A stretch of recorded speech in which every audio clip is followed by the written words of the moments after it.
Welcome to another episode of the Jimbo Nolan podcast. Well, today we got a lot to talk about. Well, James Nolan podcast, actually. I don't know why the old one, the other graphics have the James Nolan, except the Mets one, of course, whatever. All right, well, it's the James Nolan podcast now, no longer the Jimbo Nolan podcast, but welcome to it.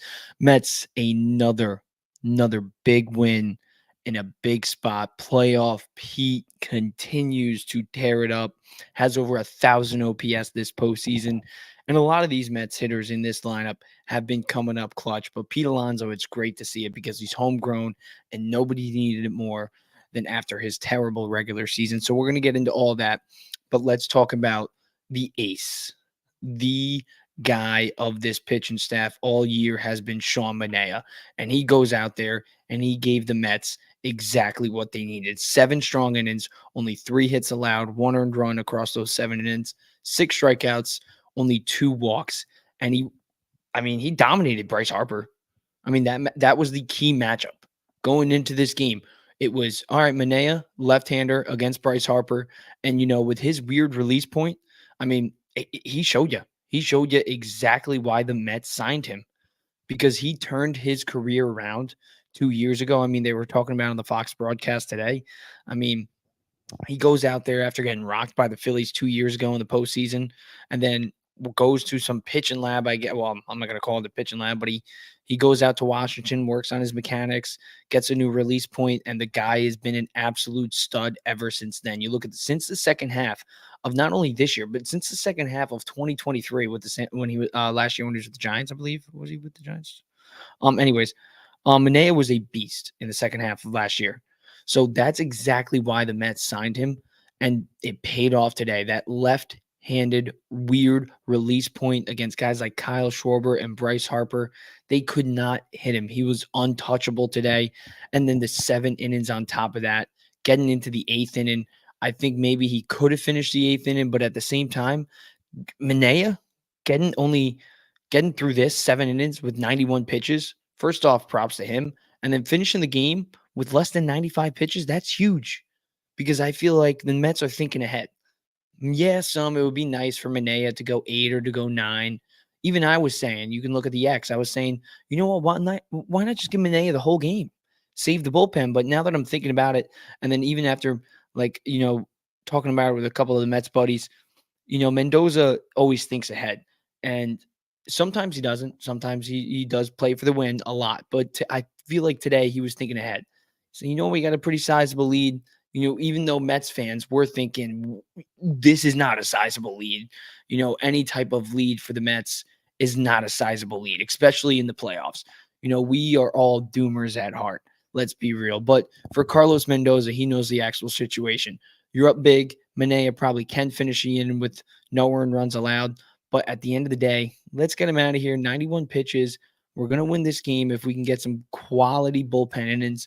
Obviously, the bullpen did let up some runs. The bullpen was shaky. Matt Tone comes in there, and he was shaky as well. But at the end of the day, we got the win.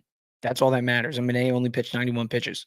So if we do, all we got to do is take one out of the next 2 games. And all year long, the Mets have done that for us Mets fans. They've taken out of 2 games, they've taken at least one of them. Against the Braves, you take at least one of them. So, and even, you know what? Will say this. The last time we played the Phillies, we took 3 out of 4. We did take 3 out of 4 last time we played them. So keep your heads high, Mets fans. I think is like usually, yeah, we can be doomers, but at the same time, like, why can't we be confident? Because since the second half, since June 1st, who has been the best team in baseball? The New York Mets. Everybody was like, oh, it's a fluke. How is it a fluke if the Mets are doing it in the playoffs? Who has been the best team in baseball all year? The Philadelphia Phillies. Who are the Mets beating in the first round of the playoffs? And they don't have home field advantage. They're beating the Philadelphia Phillies.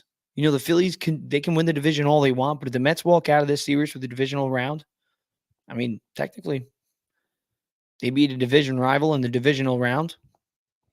I would say they're divisional champions. So, but anyways, that's not the point. I'm just trolling there, Phillies fans.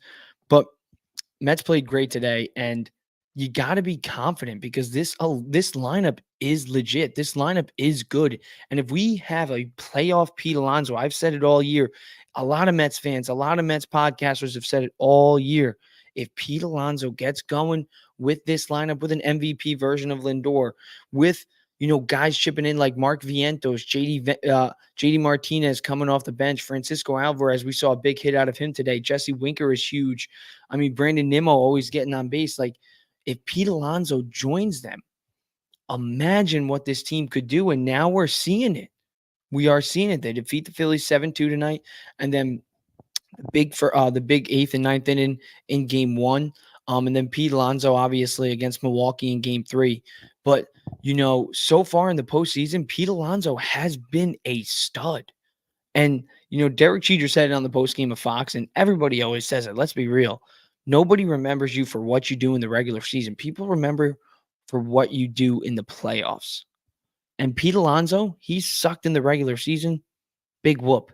People are going to take away 2024 Pete Alonso of this postseason run. That's what they're going to look at for Pete Alonso in 2024, the playoff run.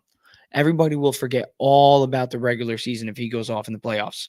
And that's GMs included, because he's done it in the regular season. I mean, he's a guy who broke the rookie home run record. In 2022, he led the league in RBIs, actually tied with Aaron Judge. But at the end of the day, Pete Alonso's a guy who consistently hits over 35 home runs a year, consistently hits over 100 RBIs a year. Besides this year, his worst year, he hits over 90 RBIs and 30 home runs. That's his worst regular season.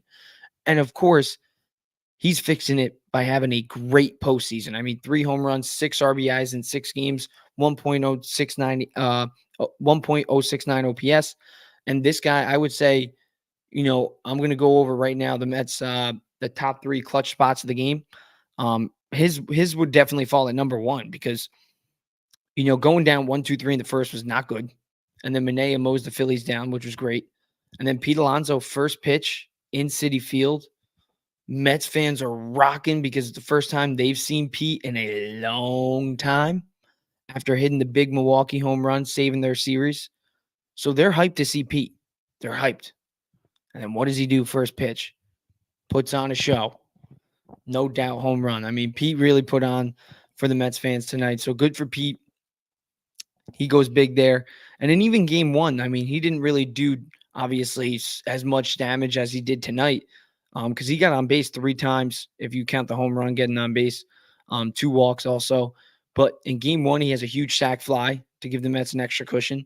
So Pete's been playing very good baseball. And he's been playing very good defense. I mean, we saw a throw from Mark Vientos that was absolutely insane in the early innings. And then Pete Alonso had some fancy footwork to save that throw as well. So props to both those guys. Pete Alonso doing it on the defensive end and obviously the offensive end. So good for him. When you look at his postseason stats overall, they're obviously ridiculous. 3 home runs, 6 RBIs, 1.069 OPS. As long as he keeps it up, and the Mets pitching continues to do what they've been doing. I mean, I don't expect Jose Quintana to do what Sean Manaea did tonight. Sean Manaea is Sean Manaea.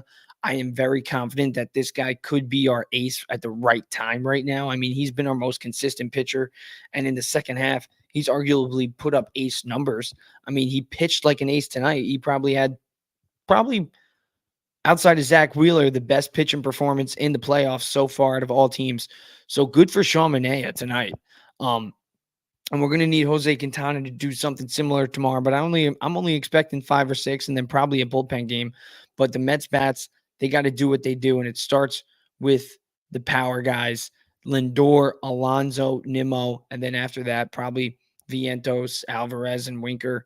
But Alonso and Lindor, it starts with them, and if they're hitting, that's a great sign. So number one, the biggest, I would say the first way that we capitalized was that second inning home run from Pete Alonso. I would say the second biggest spot for the Mets that really got the momentum going even further was Tyrone Taylor, man. That insane play to throw out Alec Baum. I mean, dude, he was a beast. Grabs that bare-handed from the right center field wall, makes a beautiful throw to Francisco Lindor. And you also got to give credit to Francisco Lindor for sticking down that tag. So shout out to both those guys, but you got to give a little bit more credit for Tyrone Taylor because he's the one who grabbed that barehanded off the wall and throws bomb out at second. And Manaea was pumped because that's a big spot right there. I mean, you don't want to run her on second in a playoff game. That's just not feasible. And if they did score, maybe that kills the Mets momentum, kills the crowd. The crowd was rocking tonight, so that was a big player in the Mets offense. So it was great to see him throw him out, don't even give it to Manaea to stop the bleeding. You stop the bleeding yourself, Tyrone Taylor. That's why David Stearns brought him here to do things like that in center field, moving there, getting the ball barehanded, and throwing the runner out at second. That was a great play by Tyrone Taylor. And I would say the third best spot for the Mets was the Starlin Marte 2-run single in the 6th inning. That really, I would say, put the nail in the coffin for the Mets. I mean, for the Phillies. So shout out to Starlin Marte because he's really been clutch all postseason. Really, ever since the Mets signed him, he's come up big. In 2022, we all know what Marte provided. He was a beast. That's why he hit number 2 in the order. Now, obviously, he's a little bit older. He's not as consistent as he used to be. But at the same time, in the playoffs, Starlin Marte is doing what he's paid to do. You can say he has a bad contract all you want, but in 2022, everybody was like, that's a great contract. And in 2023, big whoop, he gets hurt.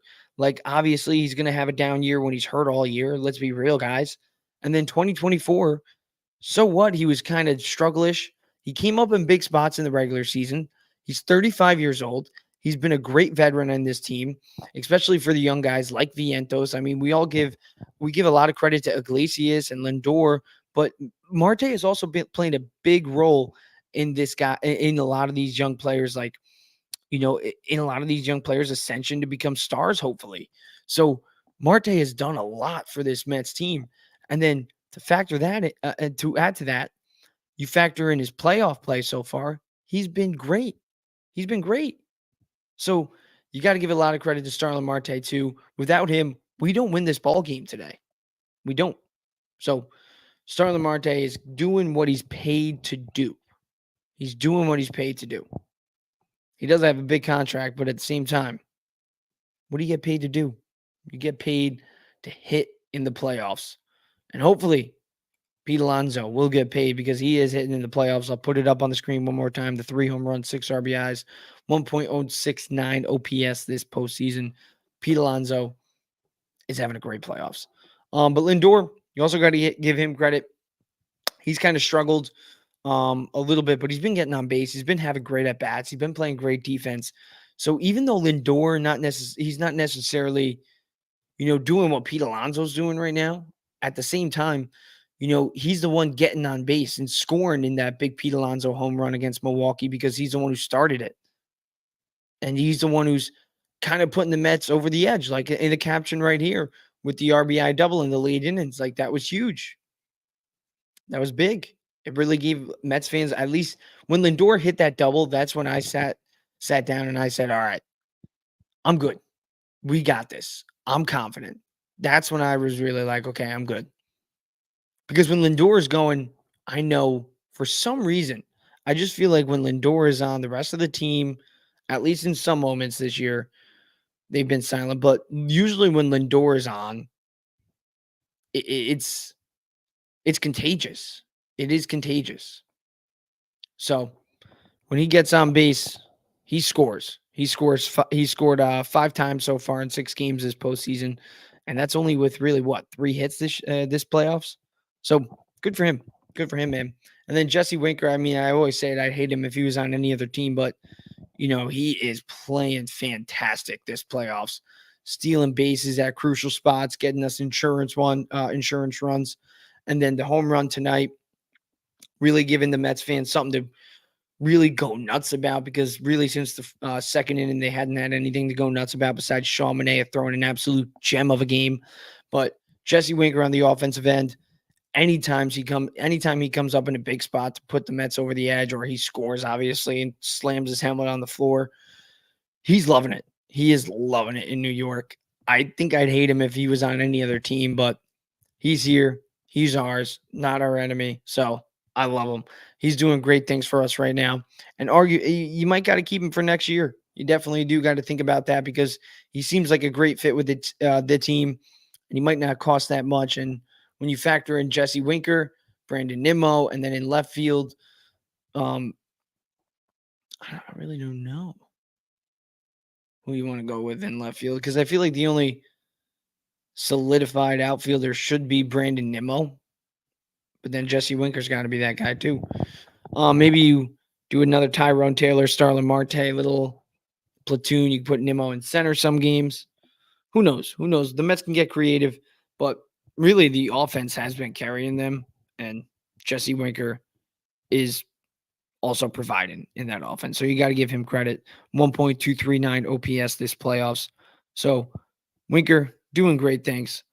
Yeah, we're one win away from the National League Championship Series, and I really do think this Mets team can get there. I really do. Even if we lose tomorrow, for some reason, I think we're going to win Game 5. Part of that is one in 2015. Last time I saw a Game 5, we won that Game 5, and that was against a stacked Los Angeles Dodgers team. So even though we'll probably face Zach Wheeler in a Game 5, we'll probably have our best pitching combo in Kodai Senga and David Peterson. And then who knows? Sean Manaea only threw 91 pitches today. Maybe he can come out with like a 1 inning roll if we're that desperate. I mean, if we're that desperate, you got to do some crazy things, some desperate things sometimes. So you got to keep an eye on Manaea throwing 91 pitches today. I don't think that's a lot for him. I think he could have went 8 or 9 innings and threw up to 110, 115 like Wheeler did the other night. So I would not be surprised if we're in a really tight ball game in a Game 5 and we need someone besides Edwin Diaz to come in and lock this game down. Why not give Manaea a shot? 1 day rest. Hey, give us 10, 15 pitches, please. We've seen guys do it in the past, but definitely taking him out is a great sign because if we do get to the NLCS, that means he'll probably be fresh and ready to go. But let's not talk about the NLCS just yet. We do need one win to get there, and that's great. But tomorrow, I think we should put it to an end. I don't even want to see a Game 5, and I feel like we're not. Because the way that this offense has been swinging the bat, they've been great. Like I said before, Jesse Winker is a 1.239 OPS. Francisco Lindor had a big double tonight, and he hasn't really done outside of that, just getting walks, getting on base, scoring runs. He's been huge in other areas, but hidden wise, he hasn't done extremely well. So that's another great sign too, because at some point he's gonna get going. Just like Pete Alonso started to get going when Lindor's really, which it might happen tomorrow, because we are facing Ranger Suarez. We got Jose Quintana on the mound. Jose Quintana obviously had a great start against Milwaukee in his last playoff appearance. Ranger Suarez, though, on the other hand, hasn't pitched this postseason because, this is their first one. But in 27 games this season, had 3.47 ERA, 12-8 record, 145 Ks across those 150.2 innings of work. So Suarez, last time he did pitch against the Mets was on September 21st. Across 5 innings of work, he let up 2 earned runs, 5 hits. He also let up 2 home runs. Those 2 home runs were against, Francisco Alvarez and Luis Angel Acuna. So you definitely got to, I just butchered his name, but Acuna, you definitely got to think about throwing him in there in that lineup, I guess now, right? Because if he hit the home run off him, he was 2 for 3 actually that game. So maybe you got to think about throwing Acuna in there in that lineup. Then again, that's when Francisco Lindor was out with his back injury. So it's going to be tough to find him a spot, but definitely think about putting him in that game. But Francisco Alvarez had a great game as well that night. He was 2 for 4, 3 RBIs. Pete Alonso, he came in. He went 1 for 1 that game. Got on base 3 times with 3 walks. So good for him there. So you got to be confident going to this game. Ranger Suarez last time didn't really have a great game. Mets actually ended up, did they win this game? They did win this game 6-3. So that's some good signs. Good signs for the Mets. And, the way they were stringing the bat off Aaron Nola today, They were trying to get to him early, and they were swinging the ball. Swinging the bat hard, dude. Like the bat speed they had, you could tell. Francisco Alvarez hit I think it was 108 miles per hour off the bat in left field. So if we're swinging the bat like that off Ranger Suarez tomorrow, I think we can. I think we can end this series early, shock the world, and go to the NLCS. And boy, if we make the NLCS, especially if we face the Padres, I got to check the Padres score right now. Actually, they've been beating up on the Dodgers. Ooh, 6-5. It is a game. It is a game. Bottom five. Wow. Wow. 4-run spot for the Dodgers in the third inning. Wow. But wouldn't it be something if we do face the Padres in the NLCS? Knock on wood that we get there, but I do think we'll get there. And why can't I talk like that? I feel like I should be confident. Like I said before, who's been the best team in baseball since June 1st? Oh, yeah, the New York Mets. What have we said all year? If Pete Alonso starts to get going with the way that this lineup has been swinging the bat without him, what's going to happen to the Mets? They're really going to take off. And what is Pete Alonso doing? He's swinging the bat well. He's swinging the bat extremely well. And then you got Jesse Winker, who seems like he's elevating his play in the postseason.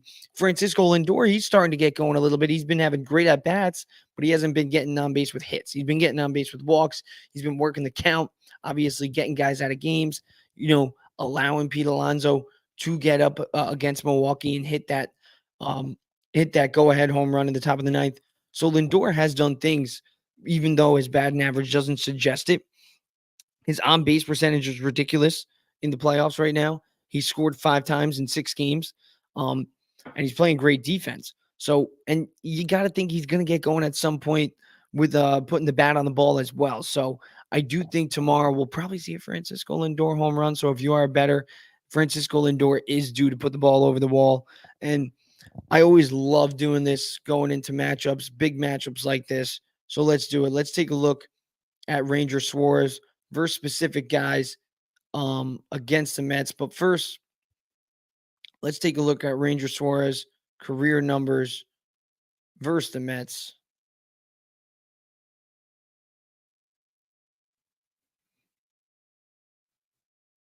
So Suarez career versus the Mets. Ranger Suarez is 4-3 with a 3.52 ERA, 40 strikeouts, and 16 appearances against the Mets. But then again, started his first time he pitched against them was 2018. And obviously that 2018 team isn't the same at all. So let's do since 2021, because that's really since Nimmo Alonso and Lindor were all together. So we're going to go since 2021. And he's even better. 3-2 with a 3.12 ERA. So he's even better. Ranger Suarez has had some success, but definitely not a great sign. But at the end of the day, we can always get to him. 2 home runs we hit against him in the last time he played us, and we did beat him. So keep your fingers crossed, Mets fans. Keep your fingers crossed. And wouldn't it be nice to have a stress-free weekend? You can just watch the Padres and Dodgers, let them tire each other out, let them battle it out, and we get a fresh NLCS. Because the guys need it. They need a break. They do need a break. But let's take a look at Ranger Suarez stats. Who do we want to do first? Let's do Lindor. He's the leadoff guy. We might as well do him first. Ranger Suarez stats first. Lindor. Ranger Suarez has allowed 5 hits and a home run and a walk. All right. There we go. So Lindor has homered off Suarez. So that's a good sign. And he's also got 5 hits. 5 hits. How many at bats though? Let's see. Lindor 5 for 16. 5 for 16. So a 313 batting average, a 951 OPS in his career versus Ranger Suarez. So Francisco Lindor, maybe tomorrow is the game that he does break out in the playoffs, putting the bat on the ball. Pete Alonso doesn't have as much success against Ranger Suarez. He's 2 for 17 with an RBI in 25 plate appearances in his career. a 118 batting average, 635 OPS. But then again, this is playoff Pete Alonso we're getting. So we'll see. We'll see what type of Pete Alonso we get tomorrow. Brandon Nimmo, another guy who hasn't had much success off of Ranger Suarez in his career. He's 3 for 25 with an RBI and 29 plate appearances in his career versus Rangers. Ranger Suarez.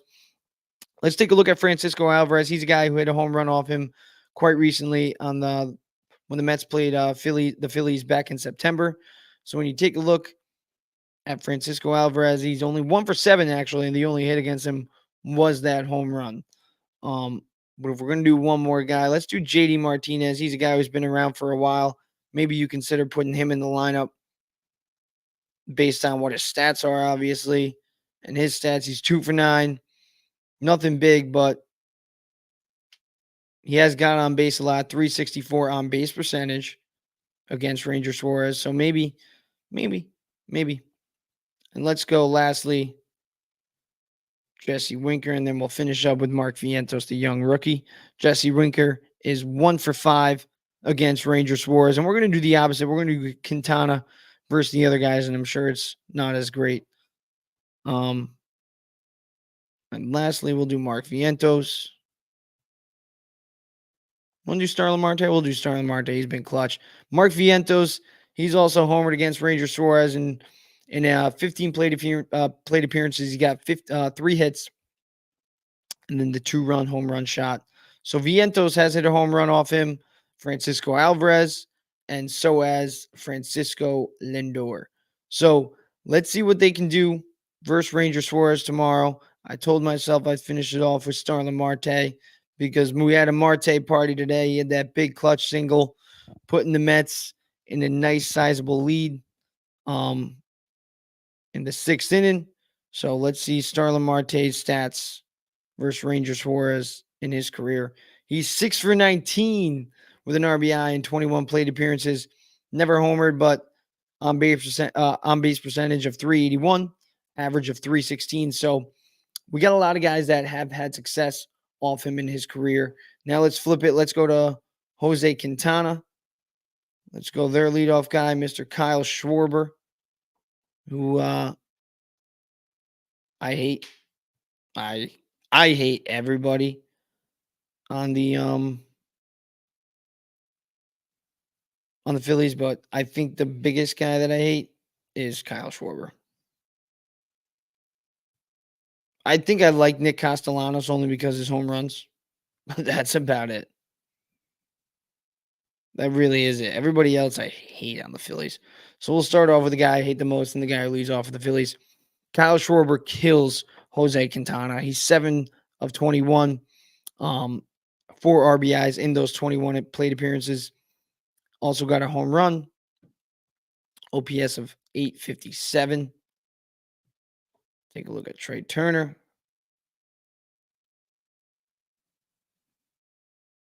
I'm not going to do all the guys in the Phillies lineup, but we'll do the majority of them. At least the big guys. Trey Turner also had success off Quintana. 5 for 20. Actually, not really. 550 OPS.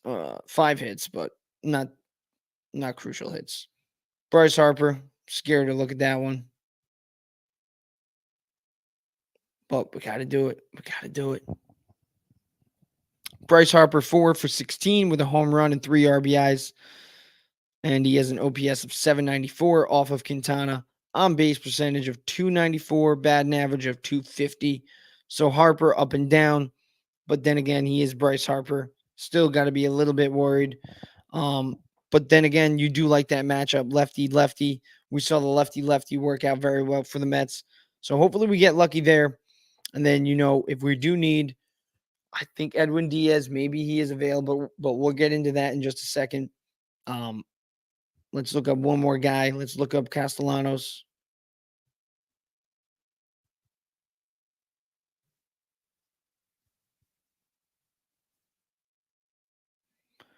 He's hitting 255 with 2 home runs and 7 RBIs and 54 plate appearances off Jose Quintana. So that, I don't know. So definitely the Phillies guys have had more success off our guy than our guys have had success off Ranger Suarez. But then again, you got to keep an eye out because Luis Acuna, he's hit a home run off of him just pretty recently. Francisco Alvarez, Mark Vientos, Francisco Lindor. Um, so you got to be confident. And Pete Alonso, and I know he hasn't had success that much against him throughout his career. We just went over it, but it's playoff Pete. It is playoff Pete. And playoff Pete Alonso might be better than playoff Aaron Judge. He really might. Because playoff Aaron Judge has proved again that he stinks. He stinks. And we're going to get into that in just a second. Can we trust Edwin Diaz in game 4 tomorrow if he's in a safe spot? I think you have to. I don't think we want to. I don't think we necessarily trust him outright, but I think we have to. So it's going to be interesting tomorrow how far Quintana goes, but if it's like a 6-out save situation, I'm going to be on the edge of my seat watching Edwin Diaz trying to finish the game. But at the same time, he's definitely the best option out of that bullpen. Maybe you consider making David Peterson a full-time bullpen guy for the playoffs just because our bullpen is that bad. But I think you definitely got to save Peterson for game 5 because the Senga-Peterson combo, it really worked out well last time for the Mets, and I think you got to consider doing it again just in case we get to a game 5. So I think tomorrow you got to go Quintana. Hopefully he has a good start. Maybe you get 5, 6 out of him. If you get 4 or 5, I think you got to have plans, right? So you go 4 or 5. Probably we see Tyler McGill coming a little early. Maybe even Jose Budo, but I'd probably go McGill. If we go 6 or 7, then you can get a little bit more. You get a little bit more wiggle room there. You can go Garrett Reed. He didn't pitch today. I would keep Matten out of the game. So I would go Garrett Reed and then Edwin Diaz for a 6-out save. So if you get 6 or 7, then you go Garrett Reed in the 8th or you go Garrett Reed in the 7th. And then no matter what, you got Diaz 8th or 9th or the 9th, wherever you have to go with him. So it's either Quintana, McGill, Garrett Diaz, or hopefully Quintana, Garrett Diaz. I think that's the plan. That should be the plan. And do we necessarily trust Diaz? No, but we have to. We have to because that is our only option. And I said it just a little bit ago. Pete Alonso, playoff Pete, is better than playoff Aaron Judge. And I stand by that. And if Aaron Judge doesn't perform, it's going to be tough for the Yankees to get by because it's shown their pitching is not good. It is not holding up right now. Carlos Rodon sucks. Garrett Cole, he had a rough game 1 start. I expect him to bounce back. But outside of him, Marcus Stroman, they had to leave him off the playoff roster. That's how bad he's been pitching. You got Clark Schmidt tomorrow. He was hurt all year. Hopefully you keep your fingers crossed and you get a good game out of him tomorrow. But then again, you're facing Seth Lugo. And Seth Lugo was one of the best pitchers in the American League all year. So what do the Yankees do if Aaron Judge doesn't hit? Juan Soto hit last game. He hit last game. He hit the game before. But Aaron Judge still has yet to hit. Since 2019 in the playoffs, Aaron Judge is hitting 180 with 6 home runs, 10 RBIs, and a 618 OPS. That is bad. That is not Aaron Judge. So the series is tied. Tomorrow we got Clark Schmidt, Seth Lugo. But Aaron Judge really needs to figure it out because it's alarming. It is alarming. When you look at yesterday's game, they lose 4-2, and you get an Aaron Judge big shot. He only goes 1 for 3 yesterday, struck out again. He's batting 143 this postseason through the first 2 games. And then in the first game, he was terrible. Outright terrible. Struck out 3 times. So he's struck out 4 times already in just 7 at-bats. And we already know his strikeout rate in the regular season. It was terrible. So he is a guy who strikes out a lot. And when you strike out a lot and you hit over 50 home runs and you hit over 320, it's easy to forget about the strikeouts. But when you're striking out a lot and you're not hitting home runs, you're not getting on base consistently, and you quite frankly can't hit in clutch spots, and you just quite frankly suck, then it's hard to ignore the strikeouts. So if the Yankees want to win tomorrow, they're going to need Aaron Judge. They're not going to need Clark Schmidt. Not going to need Anthony Volpe. You're not going to need Jazz. I mean, everybody can do well, obviously, and Aaron Judge can suck again, like in game 1. But I mean, if Aaron Judge just gets going, that's the key. That's the key. You want to make the World Series. Yankees they were World Series favorites heading into the postseason, according to FanDuel. And that's for a reason. That's because they have Aaron Judge and Juan Soto. And everybody thought it's about time that Aaron Judge will get going in the playoffs. I mean, he has Juan Soto now. He's matured. He's got the contract. He's the captain. He's going to do it. Nope. And since 2019, he's been awful. Outright awful in the postseason. And facing Seth Lugo tomorrow, it's going to be tough. Because Seth Lugo, you look at his numbers on the year, like I said before, he was one of the best pitchers in the entire American League all year long. Arguably a Cy Young candidate. But Lugo getting the nod tomorrow for the Royals. He was 16-9 this year, 3.01 ERA, career high 206.2 innings, career high in wins, best ERA of his career high in strikeouts, 181, career high in games started, 33. So he's a guy who's on a career year. And he's probably pumped to get into the postseason. Last time he pitched against the Yankees, he threw 7 shutout innings, struck out 10 batters. So Aaron Judge, that game, went 0 for 4, struck out twice. Juan Soto, that game, went 0 for 4, struck out twice. Austin Wells struck out. Jazz struck out twice. Anthony Rizzo struck out twice. He's hurt, but he's still. Volpe struck out twice. He struck out everybody in the lineup the last time he faced him. So Seth Lugo might just dominate tomorrow. So you got to keep your fingers crossed that Clark Schmidt can dominate. And then hopefully Aaron Judge, if he gets up in a big spot, which he probably will, is he going to be what he has been since 2019, which is just a dud? A dud in the lineup? A guy who strikes out a lot and hits the bar very far every now and then? Or is he going to be what he has been? Is he going to be the MVP version? Unfortunately, you don't win the MVP in the playoffs. You can win like the NLDS, NLCS, and the World Series, or vice versa, AL. But AL MVPs are won in the regular season. So are we going to get regular season MVP version of Aaron Judge in the postseason? Because it needs to start tomorrow. Because if the Yankees go down 1-2, which definitely could happen. I mean, like I said before, Seth Lugo dominated the Yankees. 10 strikeouts. Judge goes 0 for 4 with 2. Same with Juan Soto. Lugo's having a career year, 16-9, over 180 strikeouts. It's going to be tough.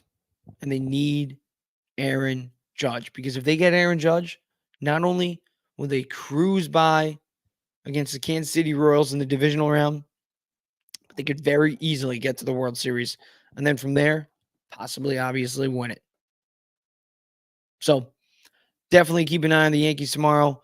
They got the prime time matchup against the Royals, and it's going to be a great game. Mets fans, I know, are going to be all over it because Seth Lugo, former Mets pitcher, and it's definitely a storyline too because Seth Lugo is a guy. I mean, the only team that offered him a contract to be a starter was the Kansas City Royals. Everybody else thought he was a bullpen guy because he had a great role with the Mets in the bullpen. But in 2016, I remember Seth Lugo was arguably our ace. I mean, Noah Syndergaard was, but I mean, he was a great number 2. So it was a big reason why we got to the playoffs that year. But got to keep an eye on that game tomorrow for sure. It's going to be a big one because if the Yankees lose, I think they lose the series because whoever goes up 2-1 ends up winning. That's usually what ends up happening. But then again, if Aaron Judge starts to go, Yankees will cruise by. But you need Aaron Judge. You can't have what he's been doing. You can't have the stats like this since 2019 in the playoffs, a 180 batting average, a 618 OPS. Like, that is outright terrible. It doesn't even sound like Aaron Judge. If you just told me that was anybody and you didn't give me a name, I would say, maybe Daniel Vogelback. But you tell me it's Aaron Judge, I'll spit out my drink at you. That's how much shock I'm in. But all right, one more thing I'm going to talk about, and then I'm going to end the show. No Giants today. I didn't even want to do football today. I did really just want to do Mets and Yankees. But the Jets fired Robert Saleh in a shocking move. And it's definitely because of the guy right there on the screen, Aaron Rodgers. There's no doubt about it. Aaron Rodgers had a lot to do with it. I mean, Woody Johnson had a press conference earlier today, and he said, I spoke with Aaron Rodgers last night on Monday night. And then this morning, Saleh's gone. So you definitely talked about it with him. You can't say you didn't. That's a lie. We're not stupid. But was it the right decision? Will this help the team? Will this hurt the team? Especially going up against the Buffalo Bills Monday Night Football in a primetime matchup when whoever wins claims first place of the AFC East. I mean, we're going into a big game, and we're going to have Jeff Ulbrich as the interim head coach. All right. I mean, you know what? I think it's stupid. I think it is very stupid. Now, I'm not defending Robert Saleh, but at the same time, I think it's a little early. I think we should have gave it one more week because I'm kind of thinking about it. Like, it's always easy to say Robert Saleh's got to go because he sucks as a head coach. He's terrible as a head coach. I mean, 20-36 in his tenure as a Jets head coach. I've said it week in and week out since after year one with Robert Saleh. He is a glorified defensive coordinator. He is nothing else. He does not know how to run an offense. He does not know how to develop a quarterback. We will never be able to develop a quarterback with Robert Saleh as the head coach. We will never be able to get to the promised land, maybe even the playoffs, with Robert Saleh as the head coach. So I do think it's a good idea to fire him. But at the same time, we could have fired him in the offseason. We could have fired him last season at the end of last season. We could have fired him after we got rid of Zach Wilson got rid of Zach Wilson at least as the starter and brought in Aaron Rodgers. We could have done a lot of things. Now we're stuck with Jeff Ulbrich as the head coach with Super Bowl aspirations. When was the last time?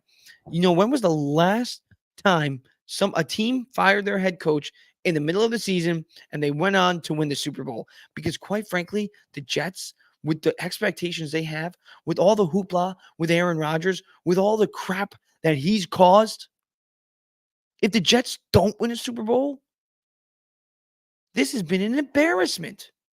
This has been a waste of time. It was a waste of Sauce Gardner, a waste of Garrett Wilson, a waste of Breece Hall. That's all it would do. If Aaron Rodgers cannot bring the city a Super Bowl, then his job would be a failure. And I don't see it happening. Because to win a Super Bowl, you have to be great. And there are great teams in the NFL. There are a lot of great teams.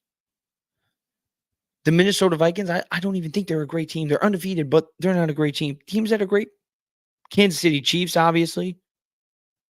Defending back-to-back champs. Baltimore Ravens, they're great. San Francisco 49ers, at least last year and a few years ago. This year, they're kind of struggling, but they'll definitely get going because they're a great team. Houston Texans, I mean, they're great. I don't even think we're on their level. And that's the sad part. That is the sad part. And if we lose this Monday, kiss this season goodbye. Because we ain't coming back from it. We ain't. It's just not happening. Bill Belichick's not coming here to save us. Mike Vrabel's not coming here to save us. We're finishing the season out with Jeff Ulbrich. And he's already making the same decision that Robert Saleh made. Nathaniel Hackett isn't going to be calling the offensive plays this week. It's going to be the tight ends coach. So Nate Hackett, why isn't he fired? If he's not even calling the plays, if he's not even doing his job, if the tight ends coach is taking over his job as the offensive play caller in a game where we could get first place claimed, then why is he still here? Fire both. Jeff Ulbrich, yeah, you could make a case he still can keep his job, but at the same time, penalties have cost the Jets. And we're talking about holding guys accountable. Shouldn't the defensive coordinator hold his defense accountable for committing stupid penalties? Because they're great. They are great. They have all the talent in the world. They come up big all the time, but they do commit stupid penalties. And same with the Jets offense. The Jets offense has been terrible this year. It's been putrid, and that has been because of nobody other than Aaron Rodgers. So this year, I don't think we should be considered a Super Bowl threat any longer. Maybe my mind can be changed in a few weeks if the Jets and Aaron Rodgers go on a tear, but I don't see it happening based off what's happened the past 2 weeks. We haven't lost because of the defense. We've lost because of the offense. And Aaron Rodgers is the one leading the charge. Aaron Rodgers is the one who threw 3 picks last week against a Vikings team that we could have beat. So, by Robert Saleh, I'm so happy he is gone officially. At the same time, I'm like, why are we doing it now? I think give him one more week. If we take first place, because at the end of the day, I have never seen, maybe I'm wrong, but I have never seen a team win a Super Bowl when they fired their head coach midseason. I've seen it in baseball. I've seen it in the NBA. Probably happens in the NHL. But in the NFL, I've never seen it. Never. But that's all for today. Mets, big win, baby. Yankees, Seth Lugo tomorrow. Clark Schmidt tomorrow.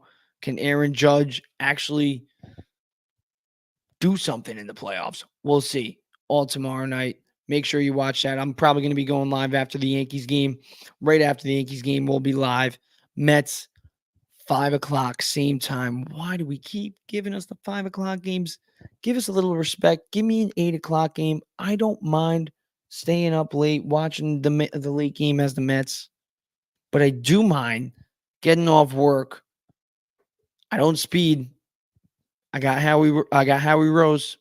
I don't need to speed, but I would like to watch the Mets game in the comfort of my own home. It would be great to watch it in Citi Field, but I can't. I got work. But potentially the NLCS for sure.